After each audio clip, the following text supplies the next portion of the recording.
Hey guys, welcome to Loving Wellness once again. We are super happy to have a super special guest on today. I'm going to let Lydia do the intro though, because she's Lydia's bud. Well, she's my bud as well, but Lydia's bud from ages. Yeah, so today we have Katie Sanderson, a wonder food maker. And yeah, Katie has been my friend since I was 21. Oh, no longer, No, way longer. Since we were maybe like 11 or something like that. It was when our families first met. And at that stage, Katie is lucky to be 5 years younger than me. So at that stage, there was a little bit of a difference in our ages. But as we got older, that divide just kind of closed, and there are so many things now that we have in common. But I've known Katie since she was first coming into that food journey, and all the wonderful things that she's done since. And she's also my son's godmother. So she's a super special person in my life, but she's also super special for loads of people around Dublin and Ireland who've been to her little pop-up events and who are now addicted to her white mouso peanut rayu. We're actually not really joking. No, not joking. Like people are. I mean, like, you know, probably from selling it to them as well at markets, but like people who come through our shop, through the house, like, and like, I haven't really felt the sort of level of, like, it's yours and scale bread. Those are the two things that people like, and people bring them away. Like the amount of evangelism that goes on, I've never seen food evangelism happen on that level. Like our peanut butter used to be the thing. Forget it. Like the riot, they go, oh, what, like, you getting 6 of them? Are you having a party? Like, oh, I'm going to Canada and I've got cousins in, and they're literally getting armfuls. I'm taking them away, like, oh, I'm going to visit friends down in Kerry, and I was like, do they not have food in their house? Because they'll be bringing like 6 loaves of scaled miso sesame and then like 5 jars of this. You know, it's mad. Yeah, it's amazing. People actually, like, they talk about it like crack, and it was like an addiction. Yeah, they can't well, stop. people actually write crack all over their Instagram posts when they talk about it as well. Yeah, I got so addicted to it that I now actually can't eat it because I made myself allergic to it. that actually happened. I ate so much that my body just started going, no, you cannot have break. Stuff. So I'm gonna break through God, it. wow. Yeah, I'm That's really hardcore. forced to break. I'm gonna say you're somewhat maybe easy to overcook on things. So for most people that won't happen. You're fine. That's true. Fingers I'm crossed. sensitive. Yeah. I'm a sensitive. Smidge, sense of constitution, delicate. That's me. We got a really interesting email recently that the headline was just, I'm in an intimate relationship, and I was like, what is this email? Like, I was like, it must be a wrong thing. And you open it up and it was like, I'm in an intimate relationship with your peanut rayu and I really need a bigger jar. We're really involved with each other. And like, people, the way they talk about it, it's really cool. Like it's amazing. Like in what, a romance noir novel or whatever. Yeah, and there's a few people that have kind of done that. They kind of talk about it as if they, you know. They love it. They love it. But it's great, yeah. But like to have a little idea and then to kind of follow it through, and then for it to kind of have that kind of a impact. It's deadly, yeah. And tell just if there's anyone listening who hasn't yet got addicted, tell us about where it came from, where you got the idea from, and what it contains for people who've never tasted. Yeah, so tell me to stop if I start blubbering. But so the kind of main thing is that I've been working for years, kind of doing these projects, little projects, and the way that I work is that I get really into something, like really into fermentation or really into seaweed, and then I kind of explore it for a while, and then I kind of like move on to the next thing. And I love to work like that because it just keeps me always kind of like excited, like a kid, you know. But there's a negative impact on that, and it means that like nothing's really kind of sustainably working or making money. So it was kind of like a few years ago I was like, okay, something has to change here, because like everything's like a 3-month project or a 6-month project, and I loved all of the projects, so my heart was feeling really good. But I was like, I'm working so hard, I don't have any savings, like how can I kind of switch that round but also kind of still be true to maintain that creativity. Yeah, and kind of like not kind of sell out. You know, like that's always been my thing. Is like I don't want to sell out. You know Sandra Katz. Yeah. Of course, you know Sandra Katz. So Dervla Reynolds, who's another fermentation enthusiast, writer, expert lady, she was dropping him to the airport in Dublin a few months ago, and he gave her the most amazing soundbite. It's like it's kind of too much because it sort of kills me because I'm in business. But he said, you know, Dervla, production is the death of passion.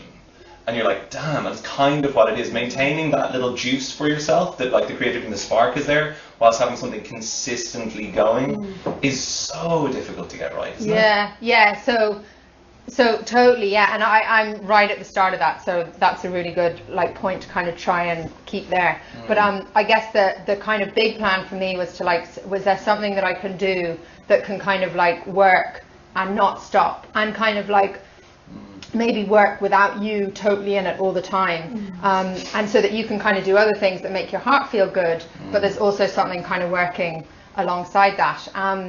And so the sauce was kind of started with that vision. And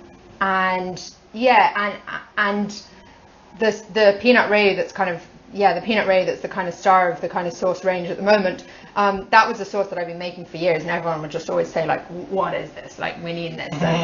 So it was kind of a bit of a no-brainer. It was like, just jar it and kind of sell it. And it, you know, it does sometimes feel like, to me, like, you know, it's just like loads and loads and loads of jars of the same thing.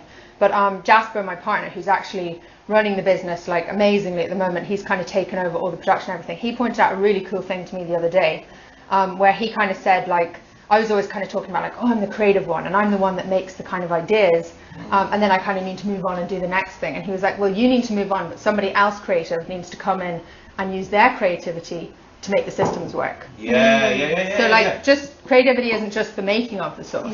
Creativity, like, he's putting, like, I used to have to, like, it used to take me like 4 days to make 200 jars. I'd be like writing emails in the middle, stopping, taking phone calls, procrastinating over here, going to the shops to get lunch, like, just like, I'm not very like linear in my approach. And he's come along and he's got like a team and they're all really efficient and they do it really well, and that's creativity too. Absolutely. So it's like, so it's not that it's devoid, it's not like that process is just now the absence of creativity and it's a machine that's going along.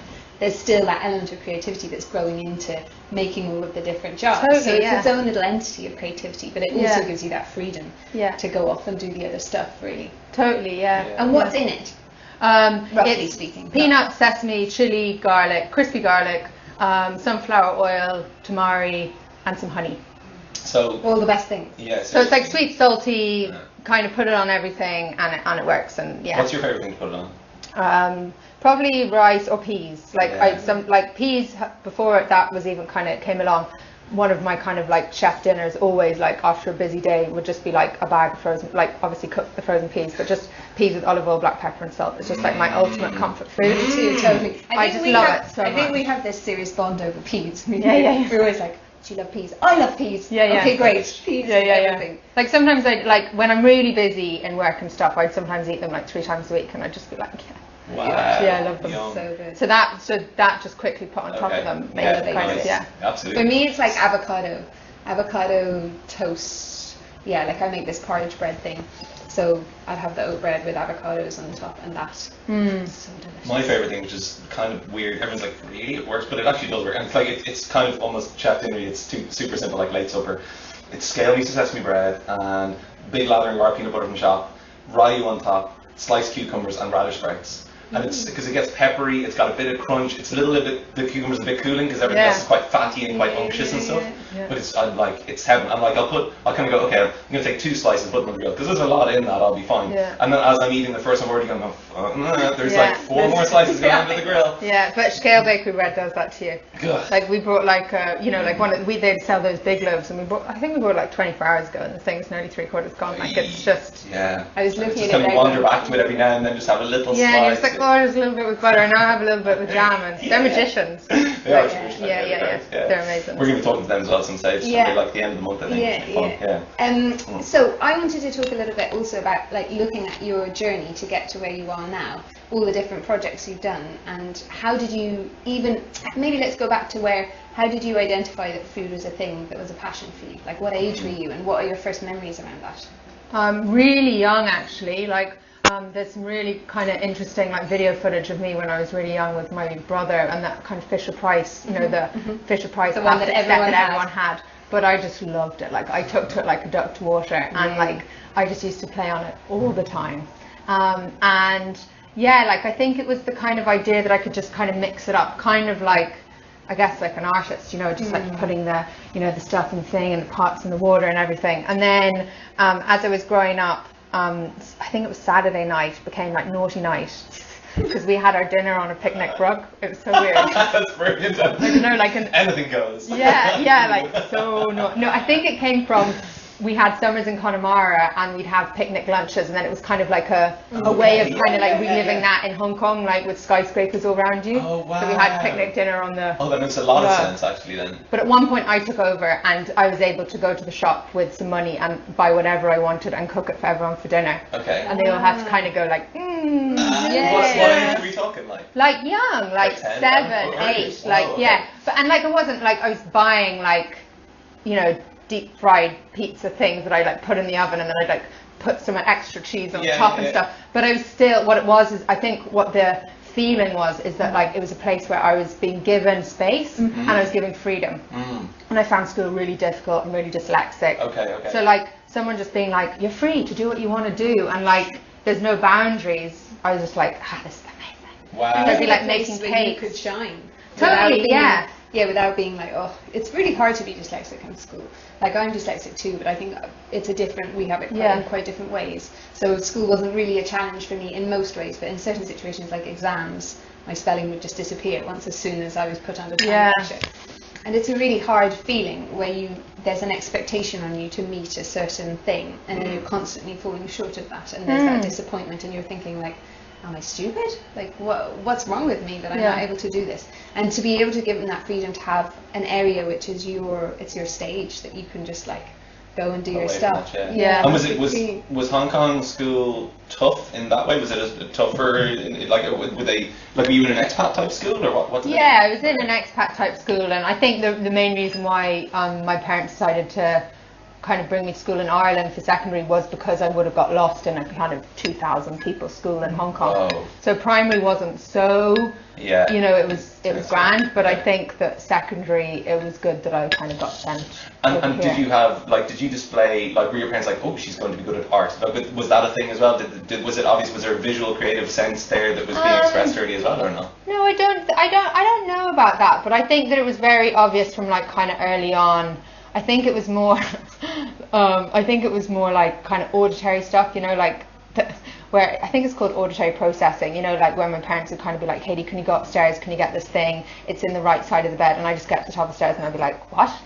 No way. Okay. And so it's like you can't take loads of like kind of direction in a row, and that's all that school is. Yes. It's like, you know, it's like, can you do this? And then you got to do the sum, and then you got to do that. They're not explaining everything. Every step, so you're like, can you please go again? Stage 2, And even in secondary school, they'd be like, Katie, can you stop asking questions? Really? You know, because it'd just be like, not all the time, but just sometimes, you know, you'd forget. And and even now, like in, you know, in relationships with friends and with, you know, family and stuff, people are like, what? Like, you know, like, I just explained it to you. And you're like, I was like, oh, but I only actually understood half of it. Okay, but that's like, we have this thing that people learn in all these different ways, and there's like auditory learners, then there's visual learners, and then there's experiential based learners, and then there's another whole thing, but those are the main three.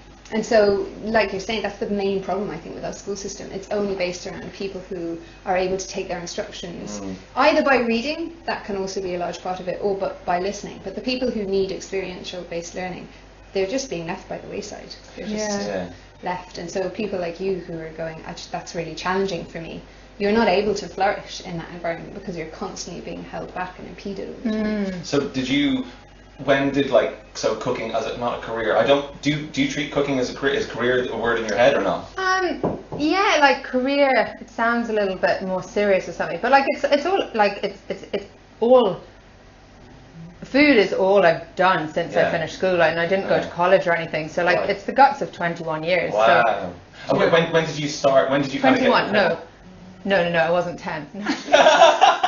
11. 11 years? Yeah. That's 11. Yeah. Okay, so cool, I was like 17 when I went to Ballymaloe, and I'm 30 now. So that was my next question. Yeah, 13 years. 13 years. Third time lucky. We're all really good at math. Yeah, exactly. We all ace at school. I was like 20 years. I was like, that sounds like way too much. We're like, hang on, I've been doing this for a really long time. But so when was the first kind of time that you realised that maybe you wanted to cook to make money, or to like that food was going to be like an actual, more than just a passion and more than a picnic rug on the floor in Hong Kong? Well, I went to Ballymaloe straight out of school when I was kind of 17, and then probably after that I did like a Christmas, I was kind of like cooking deep fried spring rolls for there's loads of deep fried stuff coming up, but for the Christmas pantomime, and then I went out to Kenya and I did some work out there, kind of with food and stuff. And I don't think I kind of said like, oh, I'm going to make food my career, but I think what kind of stands out as like a kind of turning point is that after I kind of got confused with dates, obviously, but like with after about like 4 or 5 years, I think I had kind of been doing like catering and working for a family as a private chef, and I'd done all these kind of jobs, and I was like, okay, no, I'd just been to India, I just got back, I kind of started to get into yoga and started to realize that there was this like really big correlation between what you put into your body and how you felt. And I was like, oh, there's loads more stuff, like what's going on, and I was like, I need to switch or move, or something needs to kind of happen. And so I quit the job with kind of working privately, and I went and I did a raw food course, and from that moment on it was like, okay, no, I'm onto something. And that was kind of like, I have such a clear memory of where we were when we were having the conversation where you were trying to decide whether to go do that raw food course or not, and you were like, I think I really want to, not really sure, I kind of think it's the next big thing. Like I remember you kind of going, I think this is where this is headed, I think that there's a massive niche in the market for this, and I think this is really exciting. But you were also like, ooh, it's kind of a big, it almost felt like when you were taking that step you were making a choice, like you were at a crossroads and you were going, if I go this way, this is the way, this is going to lead me onto this next stage, and it's kind of hard to make that choice. I remember it so clearly, and then I went off and it was like, it really was that. It was really, it changed everything from there. Okay, that was your first kind of step away from mainstream food ideas? Mainstream food, and that was, I like at the time, it's really hard to even kind of, and I guess for you it feels different because of running the hop sack and stuff for so many years, but like for me at the time, like I didn't know that you could milk a nut, like and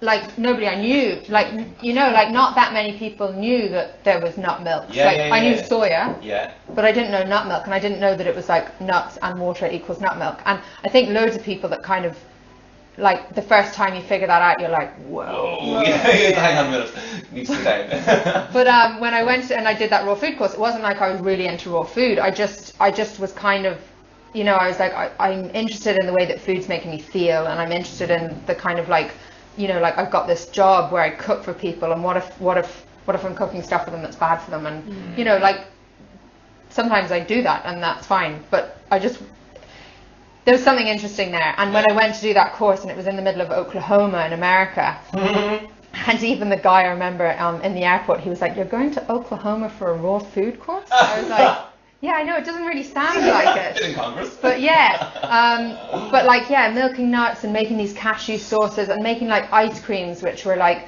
made out of like coconut flesh. And it was like somebody had opened like this box into this like room where I thought that like there was like this kind of area of food, and that like, I didn't know anything about Mexican food and stuff like that, but there was like, I didn't realize that there was like all this other space over here. Types of production things. And like this whole kind of area, and I was really glad that I picked that course that I did, because I looked at loads, and there was loads that were really based on like kind of health, which of course when it comes to raw food, that's an angle that people are kind of coming from. But this one was also kind of based on like, it felt like color and expression and art. Everything was so beautiful. And like when like it's a Matthew Kenny course, and when you look at like any of the kind of school's work, it's so beautiful. And so what it did is it made me really excited about it, and halfway through the course I was kind of confused, because I was like, I'd been eating the kind of raw, and it's not just vegan, it's raw vegan, so it's like, no dairy, no nuts, no anything, but also nothing cooked above 42 degrees, and I felt amazing.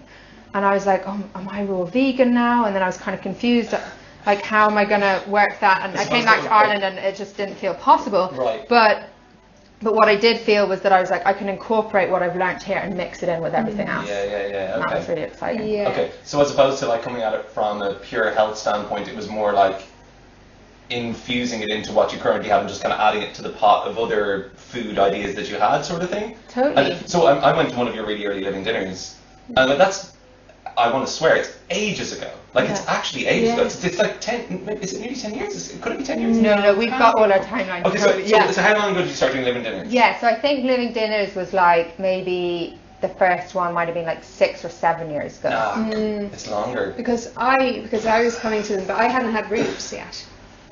and that was 5. 5. Yeah, so yeah, 7. Okay. 7. Okay, maybe yeah, I was 7 or very 8, young. I would Feels say. a long time Yeah. ago. I don't feel like it was 6, so so I don't think it was like the year before he was born.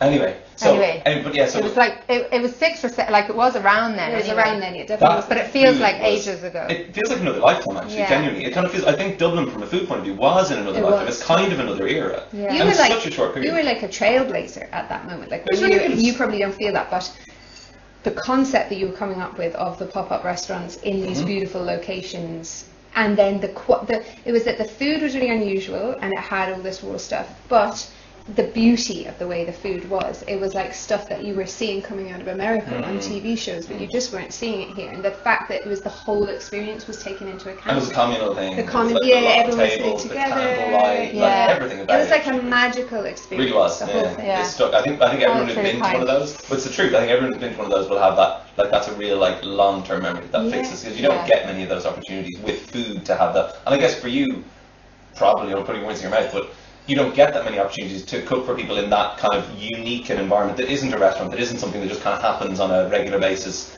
where It's it's a kind one-stop. of it's something that just emerges and people have a time that they have and they go home, and it becomes what it becomes, but sort of somewhat it's not accidental, but there's room for for people's creative expression and the response to the food, as well as you could feel like the energy lifting in the room as people kind of got this food. It was like this like bubble, like effervescence, like it's like popping a cork off champagne. People started getting really giggly and really excited. It was a really different thing. You don't get that even with amazing restaurants. You go to whatever Nopi, or you go to like I'm not gonna like they're great food experiences, but people are in there and they're sitting and they're having dinner, as opposed to this kind of like giggly bubbly thing, which is which is quite unique with how you manage to do that. I don't know. Yeah. And I think also it's a bit like when we went to the festival. We went to this festival that is in the mountains in Bulgaria this summer, and there was a lot of talk that everyone was saying about why it was so special. Was it felt like an uprising of community, like a mini community happened in that moment, and everyone who shared in that experience was somehow bonded then for life. And then it went away, and that was the end. And it was kind of like that with Living Dinners. It was like you went to it, and all the people that you were there with, you were the only people who were experiencing that thing, and you went away kind of forever changed, and feeling like, wow, we were there, and we very special. experienced it, Yeah, that really special thing. Yeah, it's nice, because most of the things you remember in your life, unfortunately, this is not true, but not totally true, but a lot of things people remember in their life, they mark time by where were they when that great event happened. It's usually about public figures dying. Yeah. Do you know? So like where were you when Princess Di died, or were you, those sorts of things. Or like 9/11. The 9/11, exactly. It's rare for people to go, well, where were you? Well, not where were you, because you were there. But like for it to have a like, oh, you were at that dinner thing as well, because like Heather Leeson, this nutritional therapist, I know she was at that with me. In fact, I can't remember. I think one or other was invited the other, and it was the only thing we'd probably ever done socially together. But that kind of is a really nice connection that you'll always have in a kind of a nice private shared memory. So yeah, thanks for that, I suppose. Genuinely, it was good. So like, okay, we're moving in different directions. You had like a living dinners thing going on. There is like raw food becoming part of your territory. And then, I mean, as far as I know, is your next step towards seaweed, and how did that come along? Or Fumbly first, sorry, apologies. Okay. So I was doing the living dinners, and I started doing it, and I had no idea what I just kind of went for it, and I like had no kind of control of how much I was spending. Like I remember one time I spent more on organic cashews than I had on my car that I just brought. Oh, no. Like I brought like a 25-kilo bag. That's possible for me. I don't know, maybe. I forgot I remember that. But yeah, just like kind of crazy kind of moves. And anyway, I was doing this thing, and I was kind of going for it. I had so much energy at the time, but I also needed something else. And Emily, my friend, had kind of suggested that I go into the Fumbly, and this cafe had just opened up, and they were just doing eggs and eggs and falafel at the time. And I went in, and they had a show coming called This Is How, like a band called This Is How We Fly, an amazing band, and they wanted someone to do the food, and because it's like This Is How We Fly and there's like a tap dance and stuff, they were like, let's do raw food. So I was like, cool, and I did it. And then Ash was like, do you want to work here? And I was like, no, I'm too busy. And Ash just had like the most amazing persuasive powers, and like a week later I had 2 shifts, and then like 2 weeks later I was working there full time. It's also an amazing place to work. Yeah. But similarly, what the Fumbly did was that same giddiness I was talking about when I was younger, and they let me into the kitchen and they were just like, you're free. That's what working in the Fumbly is like, because they have this really interesting system where they don't have like a kind of head chef. Everybody's just kind of equal in this way, and you go in and you can kind of be creative, and there's a little bit of structure there, but within that you can kind of do what you want. And so like when you have that kind of like fizzy feeling, it's an amazing place to be. And there was all these people, and they were all into food, and Ashanuka, and everyone that worked there at the time, we just were all like eating and drinking wine, and it was such a magic time. Yeah, it's quite magic, isn't it? I mean, what the kernel of the Fumbly and the other things that it spawned is and like, so I worked there with Shane from Scale, Keith who worked at FIA now is just doing all the most amazing food everywhere. Who else, like Rossa and Nadia at the time, who started Elmhurst. Oh my God, there were so many of us. Like, it's great. It's lovely to see what's come out of it, and I think it's a really it's a new generation of Irish food, and it's a new. I think what's nice is Ireland's food culture is really being fed by it, like in a huge way, much more of a profound way than I think people realise now. I think it's one of the things we'll really look back on. I think you're aware of it because you're in it, but I think for a lot of people outside that bubble, in 10 or 15 or 20 years time, they'll be looking back and it'll be a marker, it'll be a waypoint in Irish food culture, I genuinely feel. Yeah, and because it was like the first time that there was like a super cool kind of hip cafe that wasn't like trendy. It was like just kind of organically cool, and like everyone was in there and the food was really good, but it was also based around health. And since then, now there's quite a lot of cafes that are springing up that have their own vibe that are kind of simple, but there was none then. But I think that's a really good point, that it's not, you know, some people sometimes kind of would say that, I don't know, they think that it's like other cafes, and it's not. Like it's superficial or whatever. It's the opposite. Like it's just like the most authentic. And I totally agree with you. It's like things that happen in the Fumbly, you know, you start to see kind of a ripple effect everywhere else. And like the fermentation of the drink, you brought in the drinks, right? Yeah. And so I was working in the Fumbly, and then I kind of got itchy feet. And after 3 weeks. After a few months, and I was like, okay, off I go. I'm going to the States. And I went off, and I worked in this amazing place called Bar Tartine, and they fermented everything, everything. So there was like cabbages and, you know, cucumbers, and they made all these fermented drinks. And it was similarly to when I kind of found out about raw food, I was like, oh my God, there's another world. Yeah. Like, what is this world now? It's exciting. You know, I've like, whoa. And you go to this store, and they're making all this food, and you're like, this food tastes like nothing I've tasted before. And there'd be like some raw aspects, but then there was, Courtney, who kind of would do lots of the fermentation there, she's just this, another magician, like all these magicians. But I was just like, we need to take this and we need to bring it back. And I know at the time, Ash and Luca were talking about getting rid of all the kind of shop brought drinks. And I was like, okay, can I show you what I learned over there? Okay. And so they were like, okay. No, they were like, okay, cool. They were like, why don't you live in the stables, which is like the room, you know, they own the stables beside the Fumbly, and you can live upstairs, and you can kind of basically be like a resident and kind of come up with a drinks menu. And so I had like an amazing few months where I just got to like I got the freedom. And I think that when that happens to me, I get really buzzy, and I can kind of that's me. That's I love that. And so they just gave me space and freedom, and there wasn't any kind of like restrictions, and we just went for it. And I think within a few weeks we had taken all of the shop bought drinks off the shelves, and we'd started putting in kefir, kombucha. We were doing juices at the time, and we had a kind of few other ones that we were trying, some kind of shrubs and stuff. But the kefirs and the kombuchas now, like, they've been going, I think, coming on, maybe our timeline's all wrong, but like 5 years or something. Yeah, it feels like that. But at the time, we definitely, there might have been one or two places somewhere else, but as far as we knew, we were the only people in Ireland with like a kind of fridge full of fermented drinks. And now you can go everywhere. Station everywhere. Like, it's Laura from Dublin Kombucha, she was doing her kombuchas in the bottles. TBKB, I went to the lunch of that, and like, oh my God, that was an exciting. So she was doing hers, but there was no cafes who were making their own. No, and so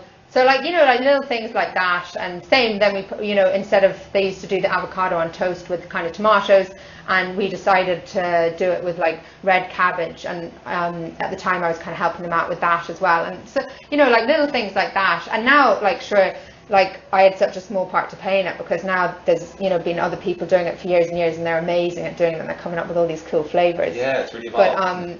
but it's also, I feel like it inspires other people to do something similar. I think one of the most honourable things you can do in that situation as well, because I think kind of like with your rayu, how you kind of have to like hand your baby over a little bit.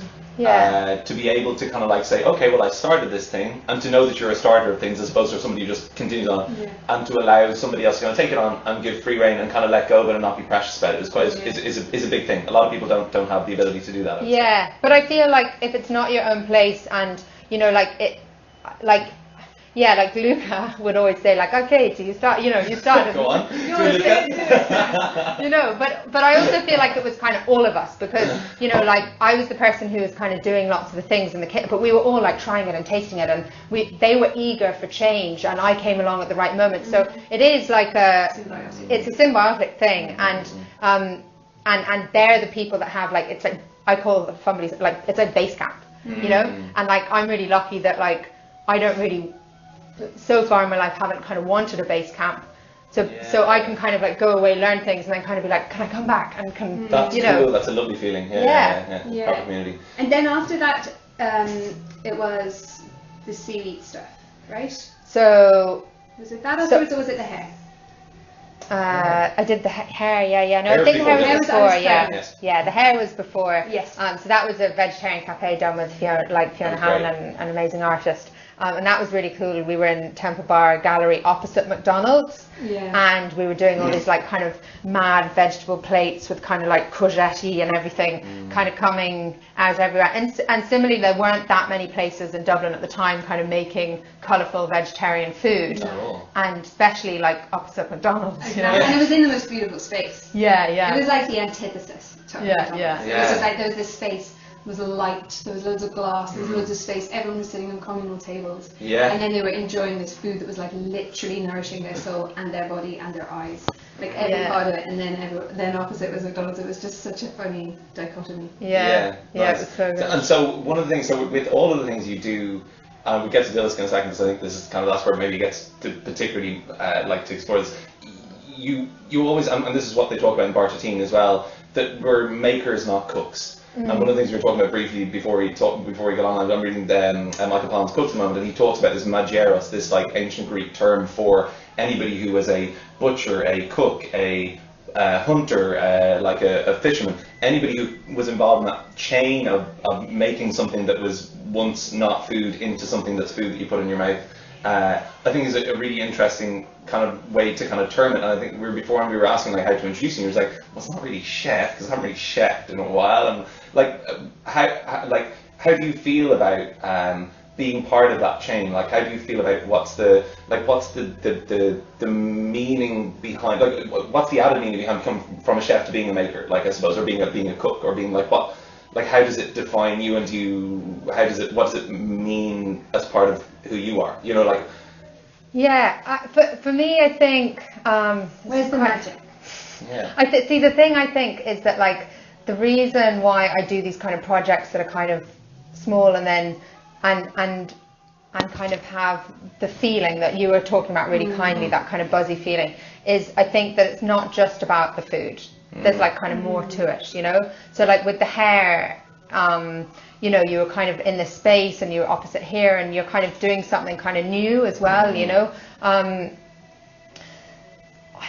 It's a really tough question. I think is it because it's more like, for me sometimes I feel like it's like other things apart from the food are so important to me, like the way that it feels, like for Dillis, like the fact that you have to drive down to Connemara, like there's like a journey, you know, and like living dinners in like Henrietta Street, there's you know amazing old buildings, and you're kind of taking people on a journey, and it's about the experience as opposed to just about the food. And the food, you know, the food like hopefully is really good as well, but the food for me comes from a good place when I feel like there's kind of like more to it than just the food, if that makes sense. Yeah, totally. Also, I just feel like also for you it doesn't start with the food. It starts like before the food, like where does the food come from?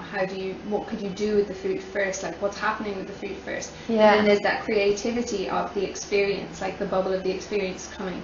And then the food comes within that as the star of it. But it's not like starting with the food on the plate. Yeah, and maybe that's the thing. Maybe when you're eating, like you are just eating food, but maybe you're kind of taking in that kind of. So how important do you think it is that people who are eating your food know exactly about where it's coming from? How much do you think provenance matters to the point where you have to educate people and bang them?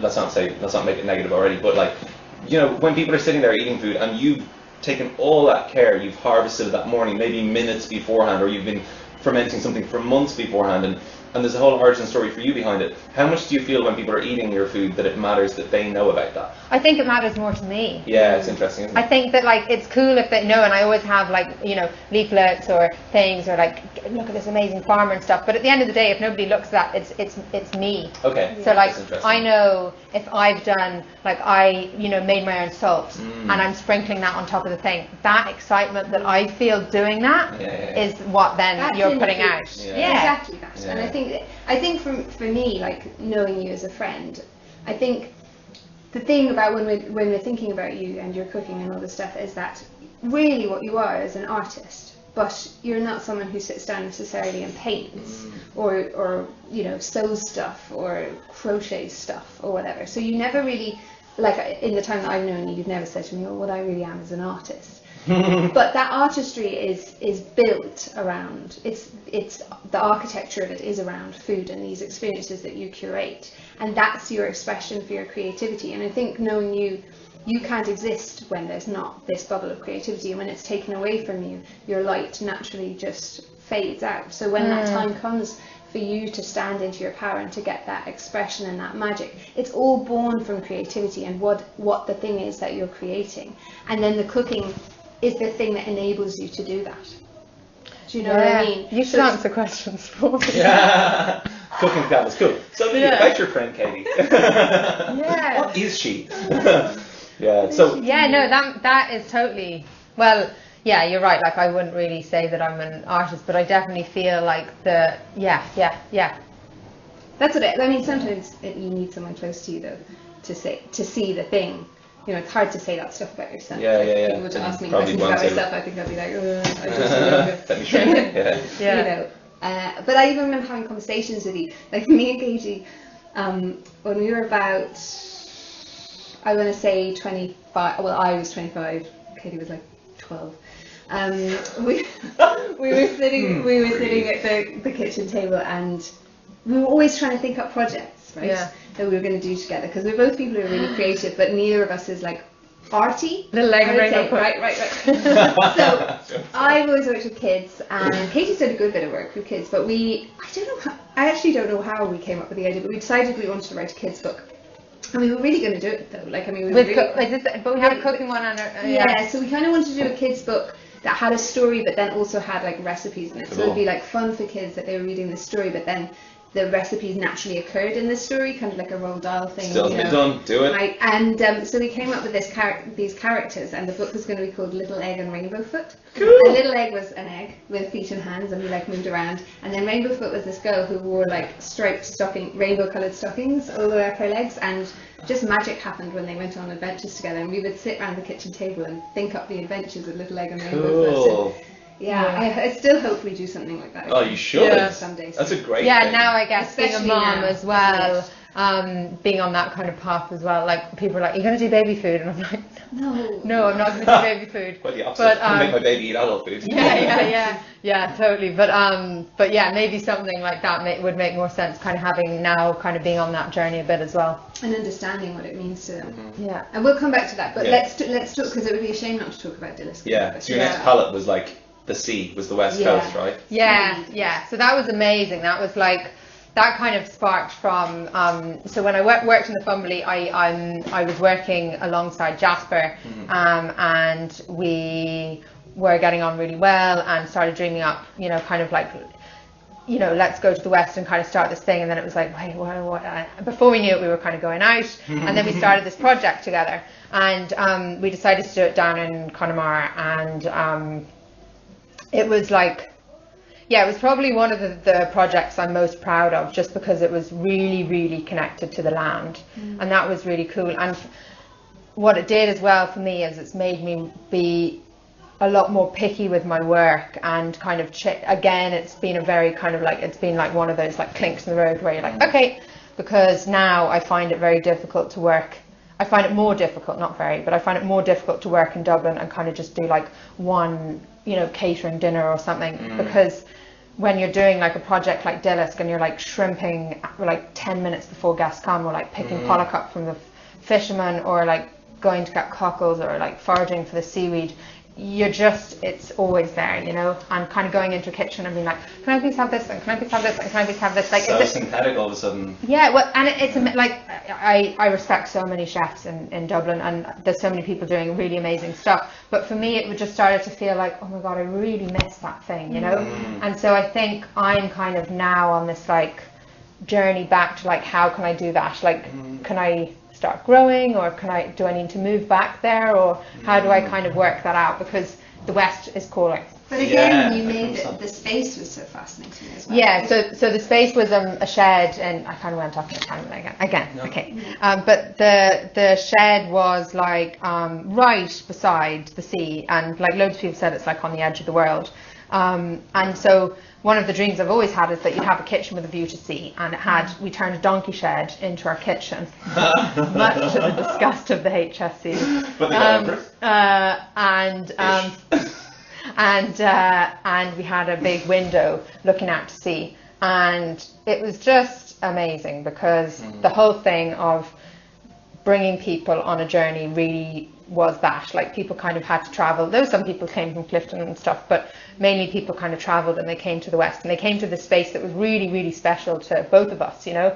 And we had all these friends come down, and people building compostable loos, and people coming to do the tables, and people coming to help to make everything. And it was another moment where you just realized, like, oh my god, I've got all these amazing people around me, this amazing community, and from that space then you create something. And the thing that you created was just, people were reacting to it in such a way. And you know, I know people who like made friends, like similarly to what you're saying, like made friends at the dinner table down there. And some of the nights we had where like guests came at 6 and they wouldn't leave, they left at like 4 a.m. and stuff, you know, like just like because they couldn't leave, like, you know, the little. But it's all that, I remember when you were planning it and we were talking about it, and I think I was pregnant probably. Yeah.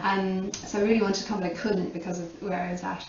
And you were like, okay, we're going to put the tickets on sale, but it's like in this boat shed, like at the edge of the world, like a million miles from anywhere. So people will literally have to be coming just for dinner here, for nothing else. And we were kind of like, is anyone going to buy the tickets? Like, how is it just going to be your friends? And they sold out like the opposite. I couldn't get there. Well, it wasn't actually quite that. So what? Okay. So yeah, lots of people, like, you know, some people in my family and stuff, they would be like, Katie, fair enough in Dublin, but like no one's going to come to Connemara to a shed to eat dinner, you know, like. But what happened is we put the tickets up, and we just put like 5 nights or 6 nights up. And the first weekend, like lots of people that like who kind of like supported other things like the hair and living dinners and stuff, they all came that weekend. And we didn't sell the kind of 5 nights out or whatever, but it booked with quite a lot of people that had kind of come to other stuff. But after that first weekend, the word of mouth was so strong that they all sold out then. That's interesting. Yeah. For the, you know, the kind of 5 or 6, and then we put the rest of the summer on sale, and they sold out in like a day and a half. I remember. But no, what was amazing was then the second year, we sold them out in 3 hours, the whole of the second year, or like 1.5, something crazy. And I think it was also the fact that you kind of like left it 1 year. So the pressure was on then. But the first year you didn't even know what it was. And there's no expectation. But you also like, you learn loads between 1 year and the next. Yeah, it was an amazing project. So give us an idea of what was going on in menus. Yeah, tell us about the seaweed. I'm salivating already because I know a little bit of it, but like. I think I remember more from the second year, just because I kind of put, like, we decided not to change it as much the second year, and I loved that menu. But so Jasper and his friend Nico, they built a tandoor, so we out of an old chimney flue, so we tested it, got up to like something like, I don't know, really high temperature. But we used to pick up the pollock from the fishermen. So like you'd go, and it was always the stress. Every night we always got fish. We never once, maybe once we didn't get it, but we always got fish. But we'd always stress, like, kind of, because the boats came in at 5 or 6, and our guests came in at 7. Whoa! And so like we'd have to teach people how to like kind of like got fish on the fly. Yeah, and like, but they also needed to be done kind of well and stuff, you know. So what would generally happen is someone would go get the fish, they'd be like filleting outside as the guests are arriving. And then so we put it in with a marinade which we made with like all stuff that was there, so like fennel seed, fennel fronds, like kind of garlicky stuff from our garden. And then they'd be skewered onto this big stick and cooked in the tandoor. And the thing which was great about it is that sometimes they'd come out and they were like perfect. They were like black on the top, amazing, really cooked on the outside, and then just like so, just like so well. And you'd only put them in for a few minutes, like it was no cooking time at all. But then every so often, like the tandoor wouldn't be hot enough, and you'd get one and it'd come out and the skin would be soft and the whole thing would just like, it would taste good, but it wouldn't be like quite as good. And you just kind of have to let go, you know, because if you're cooking like that, like the good has to come with the kind of like, oh damn, that one's not that crispy or black or whatever, you know. And how are you with that? How much of a perfectionist are you when it comes to stuff like it? I get like, I'm saying that now in hindsight, having done a yoga teacher training, but at the time, because I was like, okay, what else can I do to kind of help the first time I did a course that wasn't food related, but it helped my food loads, you know. Interesting. But with so at the time I'd be stressing out and I'd be like, oh my god, they're gonna hate it. Wow. But then once everybody's like, oh my god, amazing, then you get used to it. There's a margin that you're working within, I guess. Also in those kind of experiences, like camping or anything where you're kind of outdoors and you're exposed to the elements, you know that there's a certain amount of that give and take. And you kind of love that. Yeah, totally. Like you do. I think people feel involved in the experience as well. I think that's the thing when people are investing in your food, particularly. I think people know that like there's just going to be something that you're not expecting. Yeah. Do you know that like there's not a like and a set thing. It's not a production line. It's like the antithesis of a production line. So you're naturally going to have differences, but that's kind of what's really exciting. It's not perfect. Like you wouldn't be, you know, like there's a lot of places that you can go and be making stuff, but flawless. Flawless food. It was kind of it's a bit more like, whoo. There it is. Sometimes it works, sometimes it that's kind of you as well. It's not like you're Thanks, just that's why we work as friends, because neither of us are these like super polished, like uber. I mean, we're professional, but we're not like. Do you know what I mean? We're not. Well, I think that's where a lot of people get the joy from your food, and it's a reflection of the human spirit. Absolutely. That you're not getting something that's generic, cultured over whatever years to be somewhat kind of what I ordered, and like it's not machine, it's human, and it's the distinction between those two things I think is what makes probably the food experience we get from you pretty special. So Dilys, just quickly, seaweeds. What seaweeds did you use? So we'd make so one of the best things that we did the second year as well was the seaweed ice.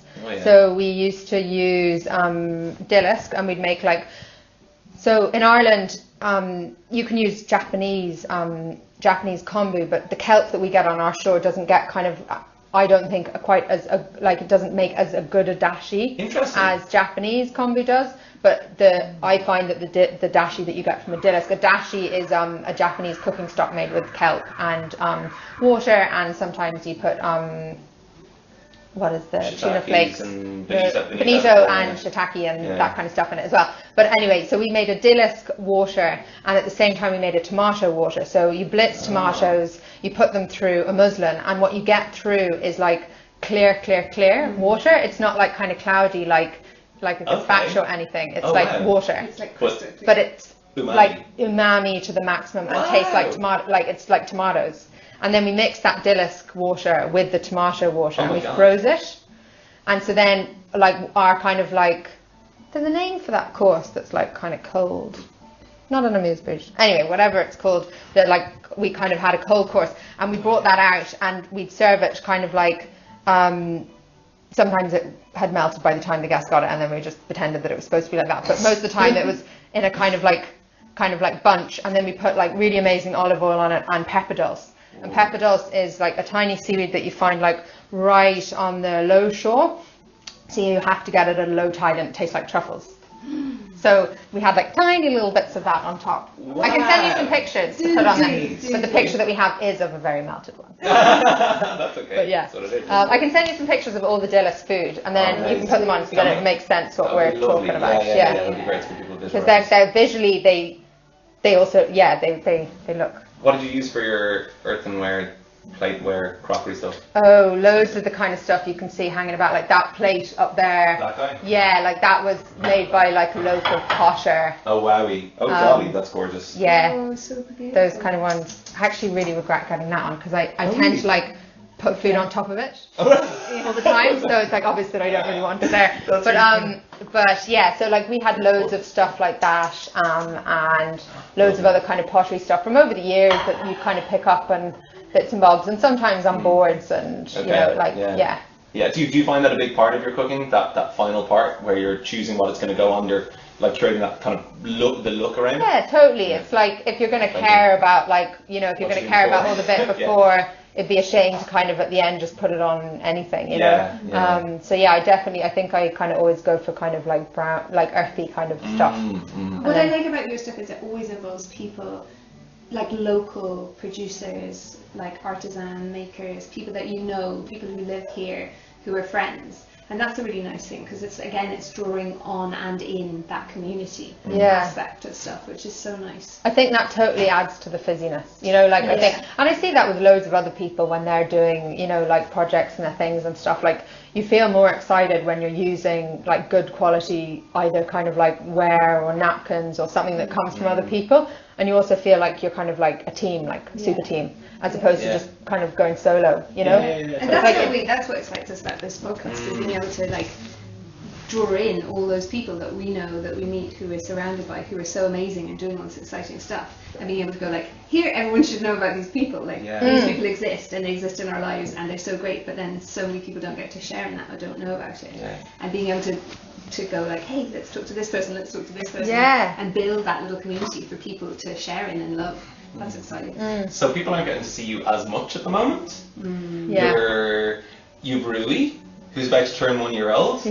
How has that been? How is it like influencing what you do? I mean, obviously you can't juggle what you have been doing and this, but how is it influencing what you're doing now and what you're going to do? Or do you know yet how it's kind of, is it taking shape, how mummyhood is going to be alongside your...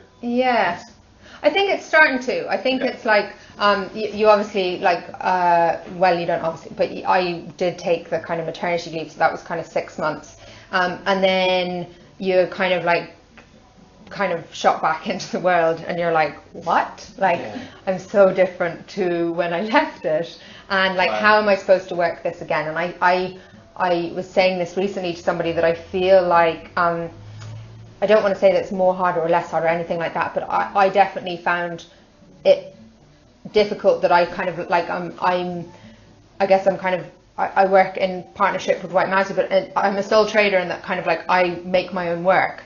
And so like, it wasn't like I kind of went back to work and someone was like, okay, you just sit on this computer and put your kind of data in or whatever. If somebody took your maternity leave, you're back. That's cool. you have to kind of generate the work and kind of go looking for it, and you're in this place where like, you're kind of like wrecked.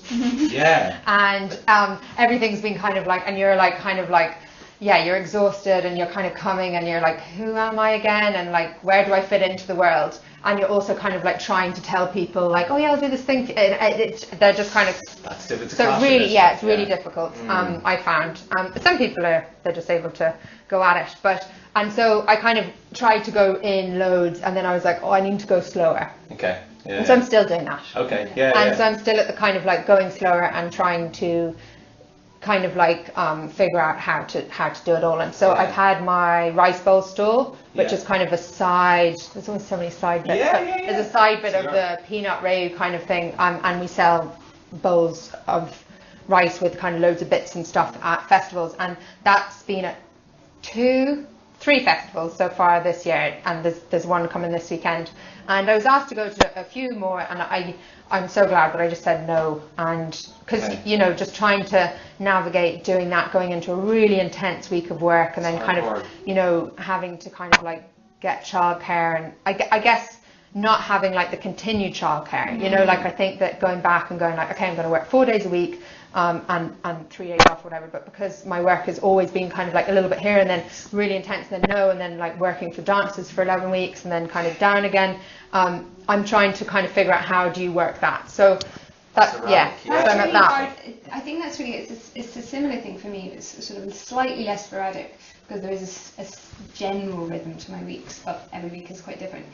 I think it's hard. It's so hard for kids because kids really need my kids certainly needs like routine and consistency and that knowing what's happening. They really feel safe within that. So like you're saying, if they know that every Monday and Tuesday they go to a childminder's, that's a thing that's predictable. It's part of their routine. But when it's suddenly like right now you have to go for 5 days, and then now you're not going to go for 3 weeks, and then you're going to go again to this person this day, and then this granny this day, and then this granny. It's much harder for them and for us to adapt to that, I think. And that's what makes it hard to try and find a way to make it consistent for them so it doesn't have a negative impact on them and a negative impact on us. Yeah. That naturally draws on, like both our fields, they're creative. And when you're at home and you're tired and people are needing from you, like taking from you and needing from you necessarily, all day long, and then you somehow have to also come up with all this like wellspring of creativity on top of that. You're like, how do I find that extra creativity to be all that buzziness when really I just want to lie on the couch and like just be silent and no one talking to me or demanding anything from me at all. It's really hard to balance those things, I find. It's really hard, I think I've been saying to people recently is like I kind of feel like a swan. That like on the top everyone's like, oh, you just go like just cool. It's great, like.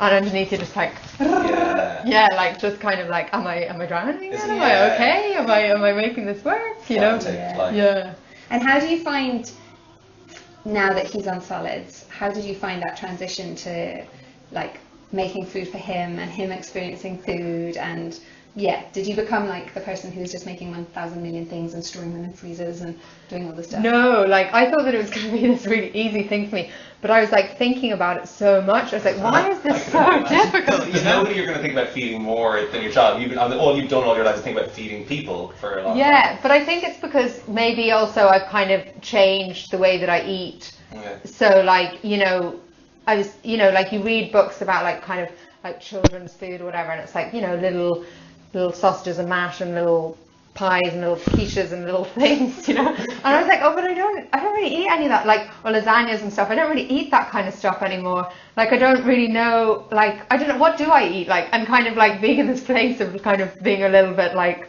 confused about it all. And then kind of realizing like, okay, maybe it's just like making more kind of like homely food again. And so what it has done is it's actually brought me back to kind of like, like big pies or big stews and, kind of Jasper makes loads of really nice dals and he's Rui's mad for them. But more comfort food, which is good. It's good for me too, especially at this time where you're a bit kind of like, like you need to build yourself back up again. Like we all know that in periods when we're sick, we need those soups and stews and slow cooked foods, and we need to return to that thing. And the postnatal period, I mean, it's not that 4, 5, 6 weeks. It's like a full. I mean, I remember my midwife saying to me, like, I was like, when does body stuff, I'm not going to name it just in case everyone's not squeamish, well, more squeamish than me, like when does stuff go back to normal? And she was like, I want to say 2 years. And it was such a useful thing to not have the idea of like it's going to just all spring back in like 6 months and everything's come back to normal. So we had that 2 years, and in Chinese medicine they say you shouldn't get pregnant again until 2 years has passed, because your body is going through this phase for 2 years. It's like the regenerating, the building back up. So if you think of it as a 2-year period, then it's natural for all this time to be changing your eating habits and going back to those more basic, more comforty kind of foods, because we need to be filled back up again. It's a lot that you've just done. Yeah, totally. And I think I'm still breastfeeding, and so that kind of also sometimes you're like, I'm like, okay, I'm good. And then suddenly Rue has a big feed and you're like, I'm so hungry. What can I eat? Does it affect you that quick? Oh yeah. It did a lot more at the start. Now I just find that like, I think because I'm back at work, and before I would kind of, sometimes forget to eat, which is good. I've learned, there's been so many good things that I've learned since becoming a mum, but like one of them is that, like I'd kind of work and then I'd eat, but I can't get hungry because, you're feeding at the same time, and so if you're not putting anything in but there's stuff coming out, you need to, so, but at the start you just like, you're so hungry. And the amount of food that you need to eat. And you just need to eat like right 10 minutes ago. Yeah, like right then, exactly. And have you started getting like, is there interesting weirdy foods he's got into, or is there anything where you're like, yes, he likes it, or is there any stuff you're like, damn it, he doesn't like that? Like, is there any? Well, it's funny because when I was pregnant, I was living with Luca, who runs the family and stuff, and he makes the most amazing spaghetti, which is this other thing that I used to never really eat, and then I've kind of started eating again because I lived with an Italian for a few years, and he just made it so good. When I was pregnant, I just wanted his spaghetti with tomatoes and ricotta all the time, and I ate so much of it. I really eat so much tomatoes, and I wonder if it was like. They say that kids who whatever you ate while you were pregnant, while you were breastfeeding, the kids are way more likely to be into those tastes if they experience. But then someone said something really interesting to me recently, that it's the kid that actually makes you want those foods. Oh really? Which is kind of bacteria. It's like who was it? A mum was saying it to me, and she's got grown-up kids, but she's got one kid that she ate so much fruit during the pregnancy, and then another one, and she was like really into carbs and pizzas and everything, and she was kind of telling a friend about it recently, and she was saying, oh, maybe it's not you wanting the food, maybe it's Okay, I'm gonna go let Pim in because she's at the door. Okay, what else? What haven't we covered? Well, there's so many things we haven't covered. I'll carry on talking to Katie. Okay, great. Bye. Back inside. I wanted to say, like, on that subject, we were talking about self-care a little bit, and like how hard it is as a mum to look after yourself. Yeah. What are there foods that you're finding that you're eating, or little snacks that you make for yourself, or something that you found in order to give yourself that self-care when you're really busy? Yeah, I wish I could say that there was something consistently, but there's been like little snippets where I'd be like, okay, I need to have some like healthy, raw, healthy kind of like sweet things, and then I'd kind of for like 2 or 3 weeks I'd make them, or then like I made a big batch of ferment and I was trying to get that into me. But there's nothing that I've kind of like consistently done. I wish there was, but it's as you say, it's really kind of tough. I think that I'm just starting in the last few weeks to kind of want a lot more kind of like healthier foods again, and I'm starting to kind of see myself exercising more and stuff. So that's exciting. Yeah. Because there was a while there where it just felt like there wasn't as much time for it, or that kind of, you get to the end of the day and you're like, maybe I won't, you're kind of energy drained, whereas actually it's the only thing that you do really funny, need, isn't it? Yeah. Well, we're always like that though. It's part of the human condition that we do. The one thing that's good for us is the thing that we stop first when we most need it. Tends to be, and we like reach for coffee, loads of coffee when we're tired, reach for loads of sugar when we're really tired. We like drop meditation as soon as we're stressed. Yeah. Oh, the things that you made for me actually. The things you sent me the recipe, the walnut with the cacao and the buckwheat. Oh, those are really good because they're really filling, and they like take the sweet tooth, and they've got loads of medjool dates. I've made those loads of times, and they're really. I'll have to link to them. They're like my if I like allowed myself to eat like my sweet of choice, it would always be chocolate biscuit cake. It's like my absolute thing. And so I had to find a way to make a chocolate biscuit cake that wasn't quite so chocolate biscuit cake. Yeah. So it's kind of a version of that where it's cacao and dates and nuts for the biscuit pot and toasted buckwheat with the crunch in there. And oh my gosh, they're amazing. They're so delicious. So we'll definitely put the link to them. It's not my recipe. I wish I could say that it was, but I didn't. But we'll put the link to the recipe underneath today. Yeah, for sure, definitely. Cool. So your little person, your little Baba just came back. Yeah. So we better wrap this up.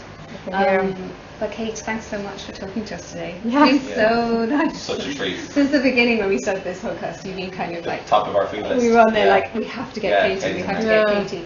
And I think it's really nice that it's been really nice to talk about your food journey and kind of relive it with you. For me, like having been there from the beginning and seeing you grow, and it's been such an honour for me to see you become the person that you are now. And knowing you at the beginning, and just it's just so beautiful to see everyone seeing you the way that I've always seen you, and see what an amazing person you are, and see that reflected in your food and people's responses to your food. So for me, I just want to say thank you for being my friend.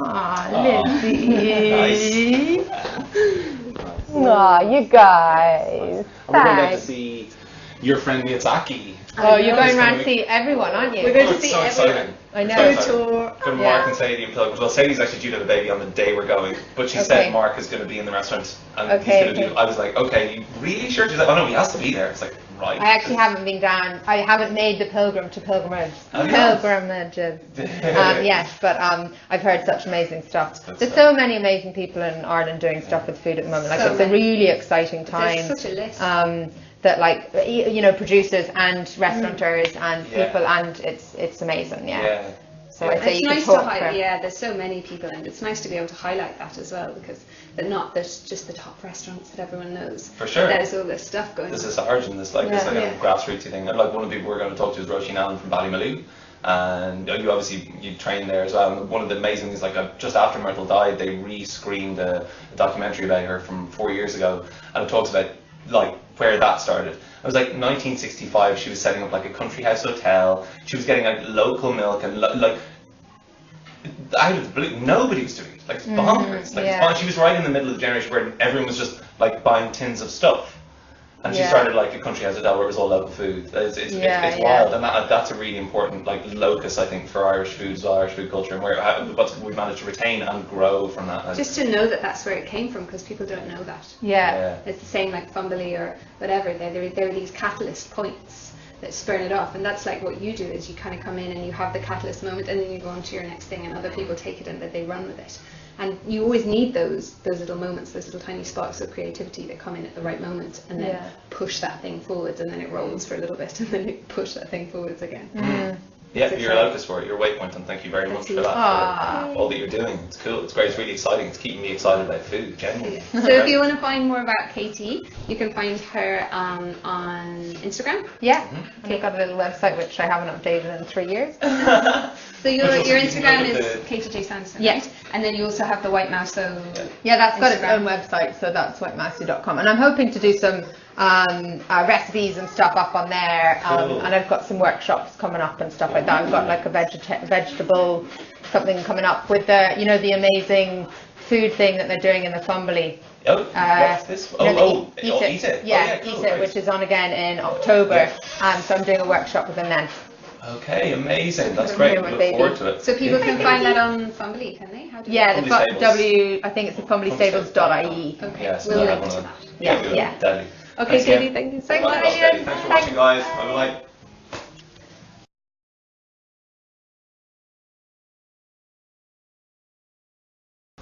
So welcome back, Finn and Lydia here from Wandering into Wellness. I thought it would be interesting, since we were talking about protein powder and how that supports our muscles and helps us in our exercise, and that I would challenge Finn to a wall squat. Okay. Wall squat off. So let's hope the wall squat off works, because we both had a new zest today? We have. We had a new zest. So it's like new zest in this morning. modern day ready break. It is fuel for the muscles, and you guys can go to newzest.co.uk and you can use the code wellness15, which is our coupon code, a very special little coupon code. So you get 15% discount on all New Zest products, which we are big fans of. We don't really support any other kind of companies in this sort of way. We're not supported by any other companies in this way, but we're really, really keen on New Zest, and We're just like nerdy big fans, really, aren't we? we're big nerdy big fans. Yeah, there we go. We're going to spread the New Zest word. So we are going to do a wall squat off and see who lasts the longest. I feel like I'm at a disadvantage because I've already taught 2 classes today and just done a big, massive exercise this cycle morning. workout. That's like, I know it They was did a like, workout like 7 million hours ago. But and anyway, cycled twice it's a today. fair contest. It's a fair contest. Let's go. So if I fail, I'm like doubly failing. This hurts. Yeah. Okay, so we're going to set the clock backs here. against the wall. Well, I mean, everyone will just see who fails, really, won't they? Excuse my language. Backs Flip. against the wall. Slide Okay. down. So your bum needs to be parallel to your knees. There we go. There we go. Nice. So Finn, Yeah. whilst we're in this wall squat, Oh, I God. think I would challenge you to finding some interesting things to say about the letters of New Zest. So tell us some facts about New Zest, beginning with N. N is for. N is for not the protein you'd imagined. Whey protein is the obvious one, but this one is a European golden pea. U.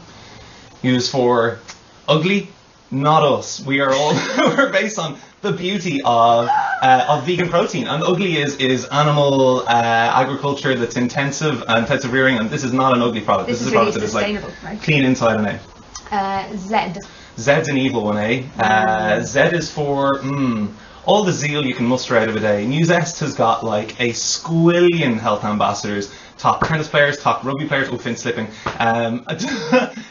They've got like all the New Zealand rugby team on it, like Mananu and all these sorts of amazing guys, and that is because it makes you perform. It's not because they're paid by it. They literally don't get paid anything by New Zest. No, that's super cool, isn't it? E.